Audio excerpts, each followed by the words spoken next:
Começa agora mais um Freudcast. Aqui, nada é proibido.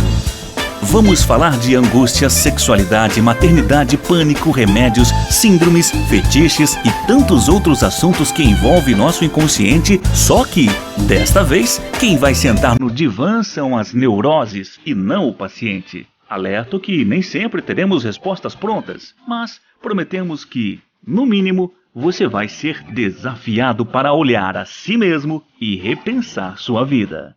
Começa agora, Freudcast. Olá, bem-vindo ao Freudcast. Bom, gente, nesta semana nós vamos falar sobre a dor emocional que atinge os adolescentes e que muitas vezes acaba caindo em tragédia. Por que nós vamos falar sobre isso?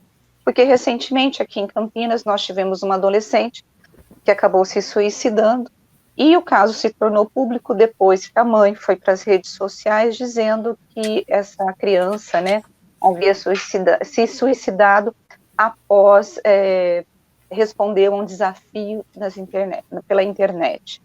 E hoje nós queremos entender por que essa dor emocional ela é tão grande que acaba terminando numa tragédia como essa, na morte.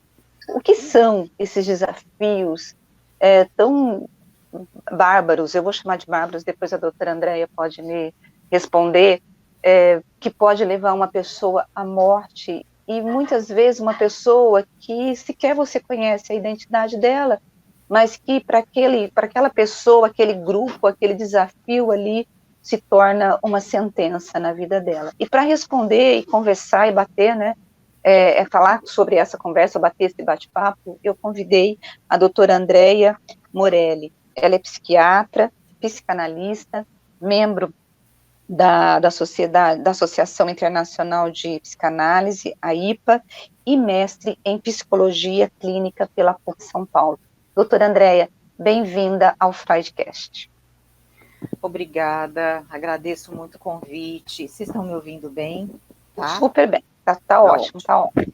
Bom, doutora Andréia, vamos lá. Por que assim, a gente sabe que o Brasil, ele tem um índice grande de suicídio, sabemos que tem um perfil que os homens acabam morrendo mais do que as mulheres, porque os meios que eles tentam são mais violentos e mais agressivos, mas há um índice considerável de suicídio entre os adolescentes. O que leva essa criança, esse adolescente a suicidar? Essa intensidade, dá para a gente qualificar a intensidade da dor ou não? Olha, eu acho que você já até falou de uma coisa, né? A dor subjetiva, quer dizer, o sujeito que sente dor, às vezes ele sente que a dor dele é imensa, né? Não dá para a gente quantificar. Pelo menos a gente não deveria fazer isso, até por uma questão de respeito ao outro, à subjetividade.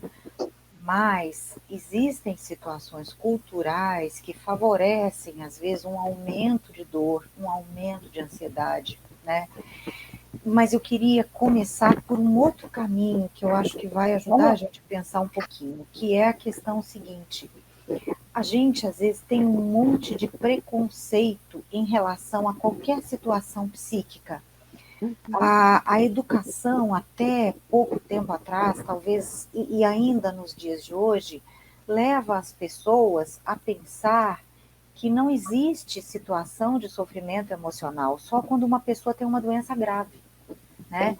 E leva muitas pessoas, às vezes até com um bom desenvolvimento intelectual em algumas áreas, a pensarem que dificuldade emocional é só quando a pessoa é muito doente, psiquicamente falando, ou então aquela pessoa muito atrapalhada, que precisa muito de um tratamento psiquiátrico, e ignorar que dificuldades emocionais fazem parte das várias etapas da vida. E que uma simples situação que a pessoa acorda de manhã, faz as atividades, vai, por exemplo, é um jovem, vai para o colégio, está tudo bem, conversa um pouquinho com as pessoas, consegue estudar um pouquinho, isso não garante que ele tenha um bem-estar mental e nem uma estabilidade psicológica. Tá? A questão emocional é muito mais profunda do que aquela que é apresentada por aí na cultura, e a gente deveria deixar em aberto que fazer um cuidado psicológico, fazer um tratamento psicoterápico, de vez em quando avaliar a saúde mental, não é uma anomalia, e sim uma coisa natural. Tanto que em vários países um pouco mais desenvolvidos, o acolhimento, o cuidado da saúde mental, ele é feito de uma forma muito ampla, até mesmo pelo Estado. Só para te dar um exemplo, na França, existe um atendimento às gestantes, existe um atendimento à mãe, vamos dizer assim, logo depois que ela dá à luz, para que ela possa ser apoiada por um agente terapêutico, um agente social, um assistente social, um psicólogo, um psicanalista, um psiquiatra, para que ela possa cuidar bem da sua criança, porque a mobilização emocional que, por exemplo, um filho traz é imensa, né? E nem sempre a gente está tão bem preparado para tudo que isso envolve, tudo que isso implica, tá? Imagine, então, um adolescente tentando se fazer aceito, entrando numa dessas coisas de desafio de internet. Geralmente, o adolescente está numa ciranda, né, numa roda viva, porque ele ainda não tem uma questão de identidade bem consolidada, ele geralmente tem uma autoestima que às vezes não está tão bem construída, e às vezes ele se sente muito maltratado por alguns nichos culturais, né? Hoje em dia existe uma verdadeira epidemia de cancelamento, de ridicularização das pessoas, e isso é muito duro quando você ainda não tem uma organização emocional tão estável, quando você está passando por um monte de situações, às vezes, de dificuldade com a sua autoestima, dificuldade com o seu nicho cultural, às vezes uma dificuldade de se identificar com o nicho cultural que você pertence, às vezes o adolescente não se identifica também em nada com a família, ou a família o mobiliza para criar identificações com coisas que ele não tem simpatia, mas ele é obrigado. Então, o adolescente é muito mais vulnerável. A criança, ela é mais protegida pela família, e ela muitas vezes acha que a família realmente é um porto seguro. O adolescente começa a questionar. Ele quer ter uma identidade mais pessoal, menos misturada com a família. O problema é que às vezes ele vai para um grupo e aí ele quer que esse grupo o acolha, como se fosse uma nova família. Mas aí ele não pode falhar, ele não pode estar um pouco abaixo do que o grupo aparentemente exige, né? Ele tem que fazer uma performance, às vezes, quando o grupo exige, e dificulta, isso às vezes dificulta muito. Agora, doutora André, qual que, dentro dessa identificação, né, muitas vezes nós temos alguém que é o predador e as presas, né? Sim. Dá para a gente poder entender qual que é o perfil daquele que se torna presa e quem é esse predador? Eu estou falando de bullying mesmo, dessa coisa do cancelamento, essa coisa que a senhora falou eu posso chamar você de você? Porque acho que você Claro. não, da ridicularização, porque aquele que é predador, ele também tem seus medos, as suas questões emocionais, e ele está ocupando um lugar ali de ridicularização do outro, mas ele também tem as suas questões, e aquele que se deixa, né, ser levado por toda essa ridicularização e sofre, como identificar esses dois perfis e como ajudar esses dois adolescentes? Porque eu acho que os dois precisam de ajuda, né? Com certeza. Olha, todas as questões de quando a gente fala de perfil psíquico, de um ser psíquico, tem que ser muito individualizadas. Tá? No geral, a gente pode dizer, todo ser humano quer se sentir bem, quer ter valor, às vezes quer exercer algum tipo de poder, ou quer se sentir empoderado, que é uma palavra que está tão na moda, né? E às vezes pode disfarçar uma arrogância, uma vaidade exagerada, tá? Mas todo ser humano tem necessidade de se sentir aceito, de se sentir apoiado, aprovado.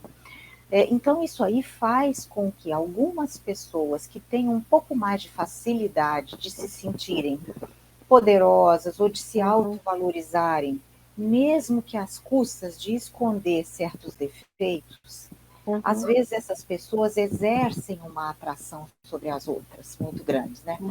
Por exemplo, uma coisa que o Freud falava, que ele tem toda a razão, é que, por exemplo, os gatos e os felinos, a maioria deles exerce uma atração muito grande sobre o ser humano, porque eles parecem isolados num pedestal e muito autossuficientes.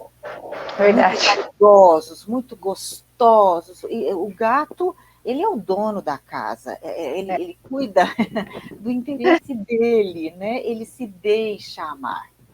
Então, às vezes, a pessoa que parece que é muito autossuficiente, ela às vezes ela mostra uma faceta que é atraente mesmo, aquela vaidade, aquela coisa maravilhosa, como se ela tivesse descoberto um jeito de ser feliz com uma autossuficiência que na verdade não existe, nem nela, porque ela precisa da plateia. Tá? Só que, o que acontece? Quando uma pessoa se identifica com um sujeito assim, tá? Pode ser uma namorada, pode ser um amigo, um namorado, um ficante. A pessoa que está, vamos supor que eu me identifico com um líder desse tipo. Eu estou de alguma maneira, diminuindo a minha identidade e aderindo à identidade daquela pessoa, daquele líder. Mas eu tenho um ganho com isso. É como se eu fosse um pouquinho ele. Tá? É como se eu abdicasse de ser eu mesma, mas eu tivesse a gratificação de poder ser alguma coisa que me parece melhor ainda do que eu.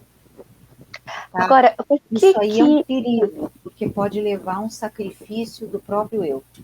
Então, e é nisso que eu quero pegar. Por que esses desafios na internet, eu me lembro da Baleia Azul, sempre está surgindo novos desafios que acabam conquistando esses adolescentes. Por que eles exercem esse poder sobre os adolescentes, mas sob uma análise psíquica mesmo? Por que esses adolescentes, eles colocam a vida deles em cima desses desafios? Eles estão querendo provar o quê, para quem e por quê? Vamos dizer assim, toda a resposta mais ou menos simplificada e abrangente, ela padece de ser abrangente demais e simplificadora. Mas em todo caso, vamos tentar responder um pouquinho, levantar algum dessas questões. Uma pessoa que queira se identificar demais e se submeter demais tem algum problema psíquico mais sério. Porque um jovem mais equilibrado, mais satisfeito com ele mesmo, ele não precisa entregar a sua identidade para esse líder. Ele reserva alguma coisa para ele mesmo, para um amigo mais próximo, talvez mais leal, mais humilde. Ele reserva isso um pouco para se identificar um pouquinho com a família, mesmo que ele ache que os pais são antigos, são inadequados, quadrados, sei lá. Você tem áreas maiores de capacidade de identificação, você aproveita mais, né, dos outros grupos, das outras relações. Quando você se sacrifica muito a alguma coisa ou alguém, é sinal que é um desequilíbrio emocional maior, tá? E essa pessoa precisa de tratamento. O líder que exerce uma pressão predatória sobre o outro também precisa de tratamento. Só que é mais difícil uma pessoa assim se tratar, porque a gratificação da vaidade que ela tem ao ser assim e manipular as pessoas é muito grande. Então, às vezes, por exemplo, ela pode até vir a se tornar uma pessoa com uma personalidade antissocial, que passa a vida maltratando os outros, né? Tanto que, por exemplo, tem um outro psicanalista muito legal, que é o Winnicott, que fez um trabalho muito bacana com mães e crianças, e que dizia uma coisa muito interessante, que as mães são muito importantes para o equilíbrio emocional e social, porque as mães saudáveis geralmente criam os filhos de uma forma democrática, ensinando respeito, ensinando a respeitar a identidade uns dos outros, a valorizar o outro, a aceitar a diferença e a saber esperar a vez. E saber que, embora nós tenhamos coisas em comum, nós não somos iguais. Então, por exemplo, um adulto mais velho merece respeito, mesmo que ele seja chato, mas ele merece. Uma criança pequena pequena não pode ser coagida a transar com uma outra 4, 5 anos mais velha, porque ela vai ser seduzida ou pressionada pelo poder psicológico do outro. Ela não está livre para escolher, ela não tem essa condição, tá? Então, o problema é que na sociedade existe muita gente que atua, que age de forma antissocial, um pouco desumana para se sentir poderoso, tá? Que mente, que divulga informações falsas, que confunde as pessoas e que relativiza tudo, como se agora é bom para mim, é bom para essa criança transar com uma criança 5, 6 anos mais velha, porque ela vai ficar menos ignorante da parte sexual. Isso é muito divertido, vai ser bom para ela, ela vai aprender uma coisa nova, ela vai ter prazer físico. Vamos lá. Isso é uma relativização muito precária.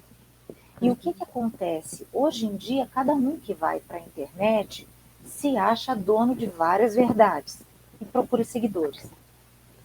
Entendi. Agora, assim, primeiro, o que os pais podem fazer para ajudar esse adolescente que... Primeiro que eu acho que os pais nem sabem que esses adolescentes estão frequentando essas páginas que a gente chama da WIPDEB, né? WIPDEB, isso. E os pais nem sabem. Por outro lado, isso já pode mostrar que existe uma ausência de diálogo e de identificação ou não? Ou não dá para a gente jogar a culpa em cima dos pais? Ou como ajudar esses pais a olhar para esse adolescente para não perdê-los? Então, todo o desenvolvimento tecnológico, ele tem uma parte que é boa, que é útil, quer dizer, essa facilidade de conexão. Você tem um telefone, você se conecta com o mundo inteiro, isso é uma coisa extraordinária. Mas é tipo a energia atômica. Se ela for mal utilizada, ela destrói um monte de gente, um monte de situações, entendeu? Mas não tem jeito, porque tudo que o ser humano faz pode ter esse aspecto de ter um lado muito construtivo, muito interessante e também muito destrutivo. Então, a gente não tem como controlar o acesso da juventude ou da criança a tudo quanto é coisa. Não tem jeito. Se a gente fizesse isso, ele ficaria isolado completamente e perderia o contato e a possibilidade de aprender um monte de coisa. Quer dizer, isso também não é uma solução. E também poderia podá-lo ou castrá-lo até da própria decisão de escolha também, né? Isso também. Quer dizer, olha, você é um bobinho, você não consegue pensar, eu tenho que pensar o tempo todo por você. Mas os pais deveriam interagir mais com as crianças, com os jovens, conversar mais, mas eles precisariam ser capazes de criar um clima de alguma confiança, né? E de algum suprimento de suporte emocional, para que se o jovem começasse a ficar muito apaixonado por uma coisa dessas que está aí na Deep Web, uma máfia não sei de quê, que ele, quem sabe, pudesse conversar com alguém e trocar uma ideia, se aquilo realmente vale a pena, ou se é mais uma coisa fanática que parece gloriosa, pela novidade, pela atração do diferente, do, como é que se diz, do proibido, do secreto, alguém que ele pudesse confiar. Nem todo mundo consegue estabelecer isso com os filhos, e aí por uma série de questões, muitas pessoas, como eu falei, a dificuldade emocional, gente, ou a dificuldade psíquica, é muito mais comum do que a gente imagina.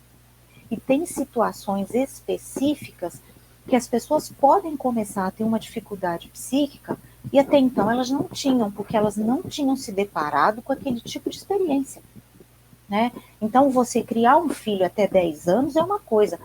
Um filho com 14, são só 4 anos de diferença, mas a diferença é imensa. Sim. E às vezes esse pai, essa mãe, não tem tempo, trabalha pra caramba, não sabe o que essa criança ou esse jovem faz. Isso aí é um problema imenso que a gente tem. A dificuldade, os locais de trabalho muito distantes da própria casa.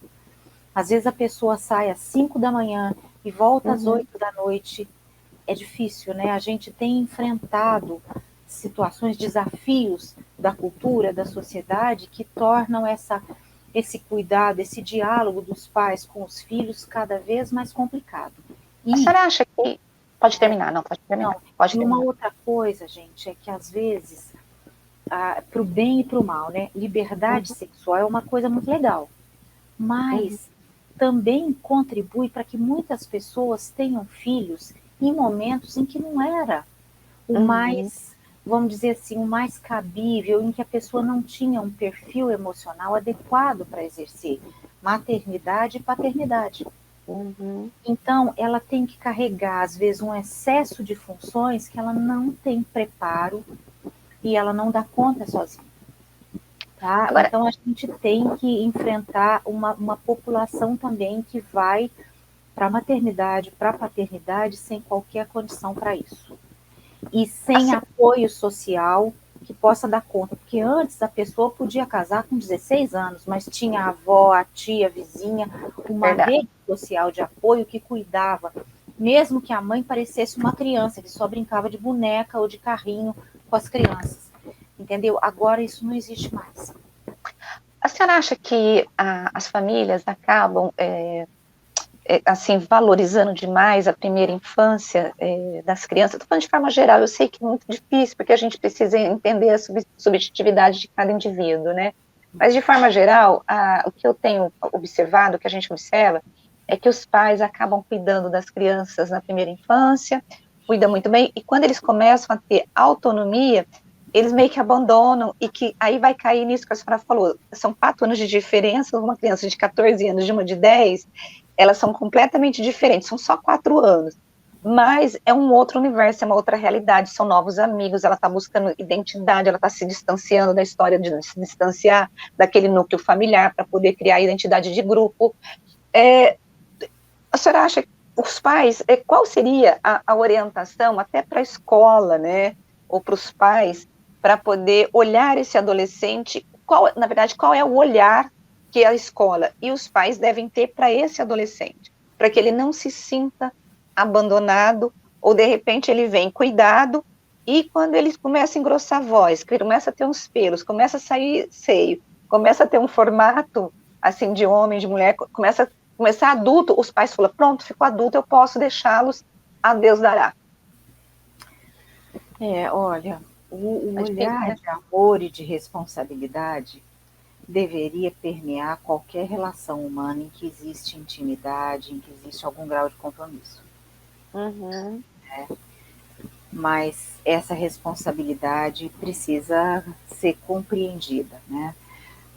E essa questão, acho que o que você está falando é de como trabalhar a autonomia sem, vamos dizer assim, excluir a pessoa da nossa responsabilidade, da responsabilidade de pais, mães, educadores, né? A gente tem que ver se a tarefa de ser pai e mãe de jovem é muito pesada. Então, às vezes eu relego, eu digo, não, agora ele já está com barba, com voz mais grossa, ou ela já tem peito e ela quer namorar, ela que se vire. Isso pode ser uma dificuldade dos próprios pais.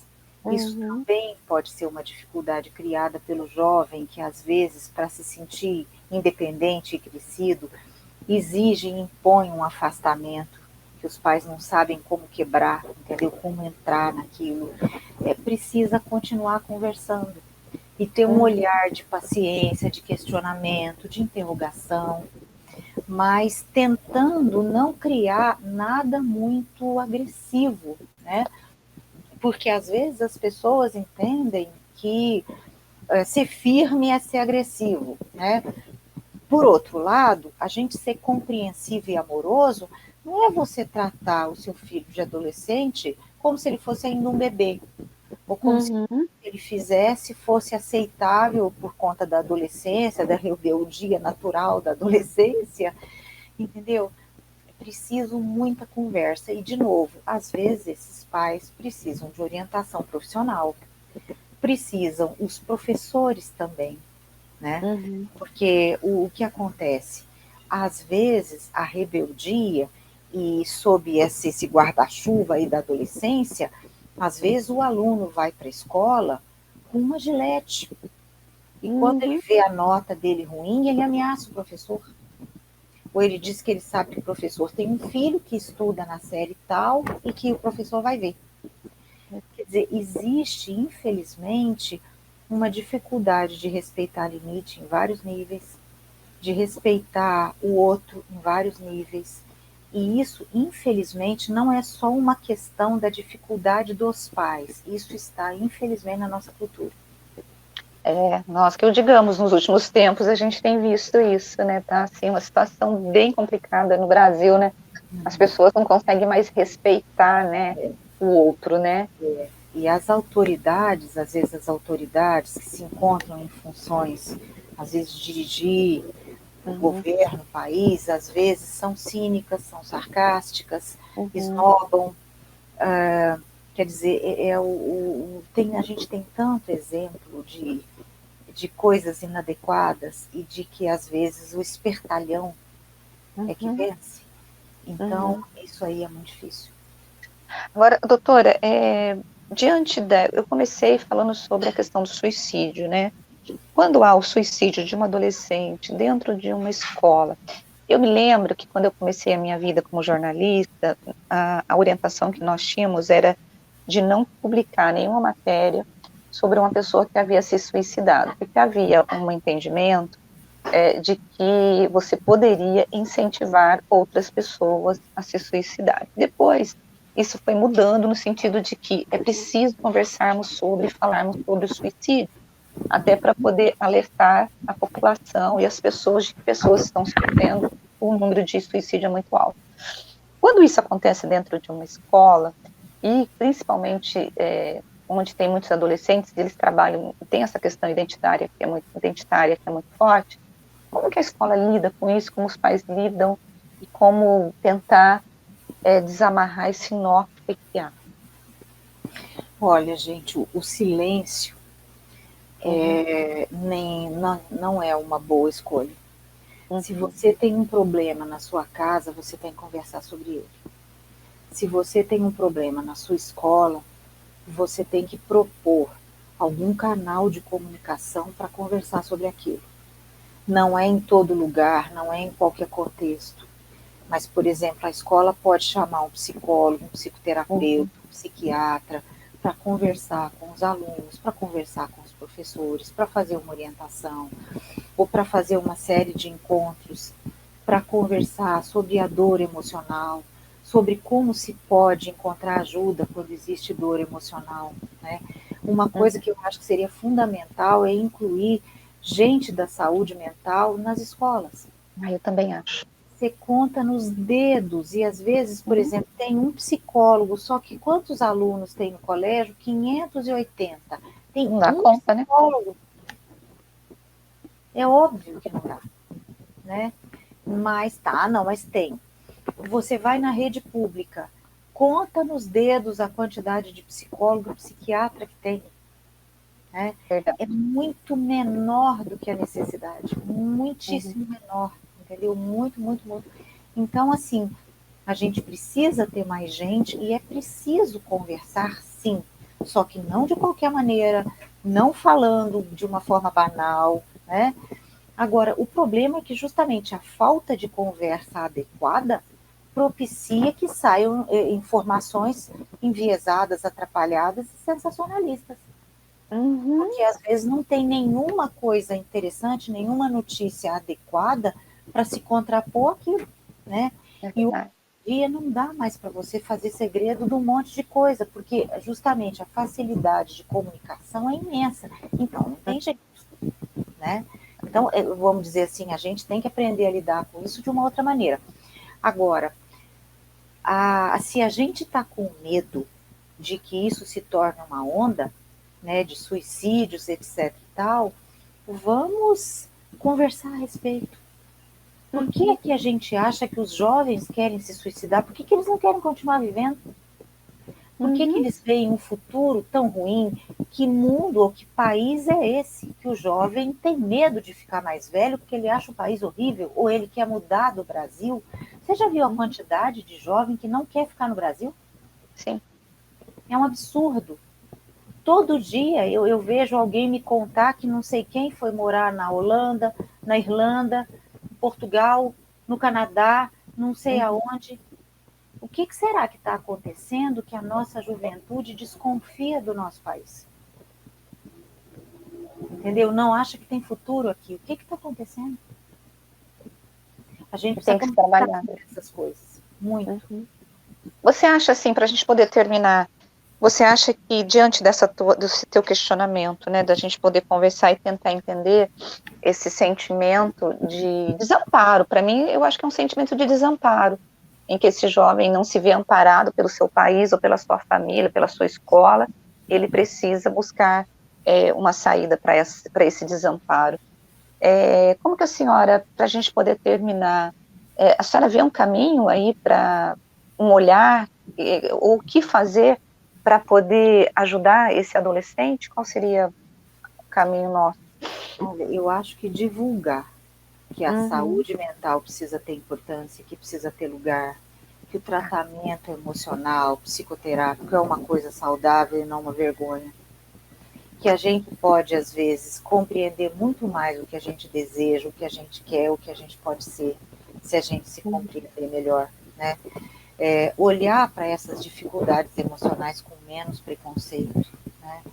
Mas, quer dizer, seria necessário toda uma mudança, né? Em termos de aceitação de determinadas necessidades emocionais como fazendo parte da saúde humana, né? Eu não preciso só poder comer, beber, tomar algumas vacinas, eu preciso ter saúde psicológica. Tanto é, gente, que às vezes o que ajuda uma pessoa a ter uma carreira bacana ou a conseguir se sustentar e sobreviver tem muito a ver com o equilíbrio emocional que ela tem. Sem equilíbrio emocional, você não consegue aguentar desafio, pressão, perda, um certo grau de desamparo que está sempre presente na nossa condição humana, né? A gente não é Deus, a gente não consegue ter certeza de tudo, nem garantia de tudo. Então, eu acho que uma coisa importante seria começar a dar lugar para mais cuidados do ponto de vista emocional e encarar que isso é uma coisa natural e não uma anomalia de gente muito doente que tem algum defeito grave ou é inferior aos outros, porque, sinceramente, o pessoal fala, existe tanto preconceito, gente, tanto preconceito, e um dos preconceitos é esse: se alguém precisa de um tratamento psíquico, ele deve ser inferior. Se É verdade, não dá conta, ele não consegue dar conta dele, né? Ele é fraco, ele é burro, ou ele é bobo, ou ele é retardado, ou ele tá... Isso aí é uma coisa horrorosa, horrorosa. Doutora, eu adorei bater esse papo com a senhora, foi ótimo, eu tenho certeza que os nossos ouvintes e quem estiver nos assistindo aqui no YouTube também devem ter adorado, né, essa conversa. Vou deixar aberto o convite para a gente voltar futuramente a conversar sobre outros temas aqui. Muito obrigada e um excelente dia, uma excelente semana para você. Obrigada, igualmente.